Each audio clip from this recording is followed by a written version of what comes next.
మీ ఫోన్లో యూట్యూబ్, జియో సావన్ లేదంటే Spotify, so ఇటువంటి అంటే వీడియోస్ కావచ్చు లేదంటే మ్యూజిక్ వినే యాప్స్ అయితే పక్క ప్రతి ఒక్కరి ఫోన్లో అయితే ఉంటాయి. కానీ మధ్య మధ్యలో మీరు మ్యూజిక్ వింటున్నప్పుడు కావచ్చు, యూట్యూబ్లో మీరు వీడియోస్ చూస్తున్నప్పుడు కావచ్చు, పక్క మధ్యలో యాడ్స్ అయితే వస్తూ ఉంటాయి.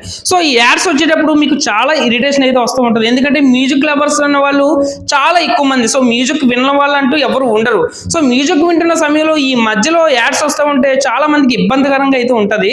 సో నేను చెప్పబోయే ఈ యాప్ అనేది మీరు డౌన్లోడ్ చేసుకుంటే యూట్యూబ్ నుంచి మీరు వీడియోస్ కావచ్చు లేదంటే అలాగే మీ స్పాటిఫై కావచ్చు లేదంటే జియో సావన్ కావచ్చు, ఆన్లైన్ మ్యూజిక్ సంబంధించిన ఏ ప్లాట్ఫామ్ లో అయినా సరే నేను చెప్పబోయే ఈ యాప్ లో అయితే మాత్రం మీరు ఫ్రీగా మ్యూజిక్ వినొచ్చు అనమాట. అండ్ ఎటువంటి యాడ్స్ కూడా ప్లే అవ్వవు అనమాట. సో మ్యూజిక్ లో మీకు అన్ని సెట్టింగ్స్ ఉంటాయి. సో దీంట్లో ఏంటంటే మీకు మ్యూజిక్ ఏ విధంగా కావాలనుకుంటే ఆ విధంగా మీరు సౌండ్ లో కొన్ని రకాల ఎడిటింగ్స్ కూడా చేసుకోవచ్చు అనమాట. చాలా అంటే చాలా అయితే బాగుంది. సో మీకు ఈ యాప్ పై ఏమైనా ఇంట్రెస్ట్ ఉండి సో ఈ యాప్ అనేది మీరు యూజ్ చేయాలనుకుంటే మీకు డిస్క్రిప్షన్ లో అయితే లింక్ అయితే ప్రొవైడ్ చేస్తాను. లేదు అనుకుంటే మీరు డైరెక్ట్ నాకు కామెంట్ చేసినా సరే నేను డైరెక్ట్ గా అయితే మీకు యాప్ లింక్ అయితే ప్రొవైడ్ చేస్తాను అనమాట. సో మన వీడియో మీకు ఖచ్చితంగా నచ్చుంటే నన్ను సబ్స్క్రైబ్ చేసుకొని మన ఇన్స్టా కూడా ఫాలో అవ్వండి. Thank you so much.